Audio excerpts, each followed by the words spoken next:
നമസ്കാരം. CMRL എക്സാലോജിക് മാസപ്പടി കേസിൽ പിണറായി വിജയന്റെ വീട്ടിൽ ഉൾപ്പെടെ കഴിഞ്ഞ ദിവസമുണ്ടായ ED റെയ്ഡ് അനുഗ്രഹമായത് പിണറായി വിജയനും മറ്റൊന്ന് ബിനീഷ് കൊടിയേരിക്കുമാണ്.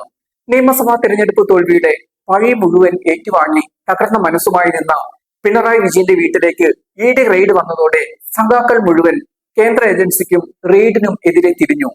പിണറായിയെ ഇഞ്ചോടിഞ്ച് എതിർത്ത സഖാക്കൾ മുഴുവൻ പിണറായിക്ക് പിന്നിൽ അണിനിരന്ന കാഴ്ചയാണ് കഴിഞ്ഞ ദിവസം കണ്ടത്. EDയുടെ കാറുകൾ അടിച്ചു തകർത്തതും ഇതേ പിണറായിക്ക് വേണ്ടി തന്നെ. ED റെയ്ഡ് വന്നതോടെ കേന്ദ്ര ഏജൻസികൾ പിണറായിയെ വേട്ടയാടുകയാണ് എന്ന ആരോപണം CPM ശക്തമാക്കി. കരുത്തുറ്റ പാർട്ടി പിന്തുണ അദ്ദേഹത്തിന് ഉറപ്പുവരുത്തുകയും ചെയ്തു. ഇതേ റെയ്ഡ് ലോട്ടറിയായി മാറിയ മറ്റൊരാൾ ബിനീഷ് കൊടിയേരിയാണ്.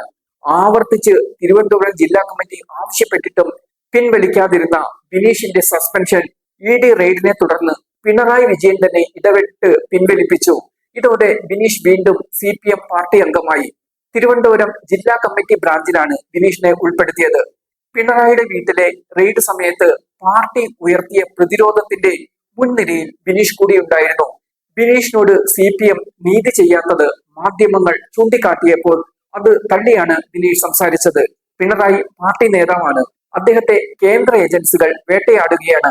അതിന് പാർട്ടി പ്രതിരോധം ഉയർത്തുമ്പോൾ മുൻനിരയിൽ താൻ കൂടി വേണം. അതെന്റെ കർത്തവ്യമാണ് എന്നാണ് ബിനീഷ് മാധ്യമങ്ങളോട് പ്രതികരിച്ചത്. ബിനീഷിന്റെ പ്രതികരണം വാർത്തയായപ്പോൾ തന്നെ അതിന് പിറകെ പിണറായി തന്നെ ഇടപെട്ട് ബിനീഷിന്റെ സസ്പെൻഷൻ പിൻവലിക്കുകയാണ് ഉണ്ടായത്. ED കേസിലാണ് ബിനീഷ് ബംഗളൂരിൽ ജയിലഴികൾക്കകത്തായത്. 2020 ഒക്ടോബറിലാണ് കേസ് വന്നത്. ബംഗളൂരു ലഹരിമരുന്ന് കേസുമായി ബന്ധപ്പെട്ട സാമ്പത്തിക ഇടപാടുകളിൽ ബിനീഷിന്റെ പങ്കാളിത്തം ചൂണ്ടിക്കാട്ടിയായിരുന്നു ED നടപടി. ഇതോടെ പാർട്ടി ഇടപെട്ട് ബിനീഷിന്റെ അംഗത്വം മരവിപ്പിച്ചു. അച്ഛൻ പാർട്ടി സെക്രട്ടറി ആയ സമയത്ത് വന്ന സസ്പെൻഷൻ പിന്നീട് പാർട്ടി പിൻവലിച്ചില്ല. വീണ്ടും ഒരു ED റെയ്ഡ് തന്നെയാണ് ബിനീഷിന് പാർട്ടി അംഗത്വം വീണ്ടും ലഭിക്കാൻ ഇടയാക്കിയതും.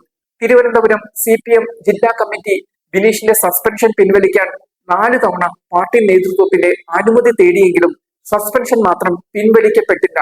2023 ED കേസിൽ ബിനീഷ് പൂർണ്ണമായും കുറ്റവിമുക്തനായിരുന്നു. SFI അംഗമായിരിക്കെയാണ് ബിനീഷിന് CPM അംഗത്വം ലഭിക്കുന്നത്. AKG സെന്ററിലാണ് അംഗത്വം ഉണ്ടായത്. ബിനീഷിന് അംഗത്വം പുതുക്കി നൽകാത്തത് വിവാദമായി തുടരുമ്പോഴാണ് മാസപ്പടി കേസിൽ റെയ്ഡുമായി ED എത്തുന്നതും പിണറായി തന്നെ ഇടപെട്ട് പാർട്ടി സസ്പെൻഷൻ പിൻവലിക്കുന്നതും.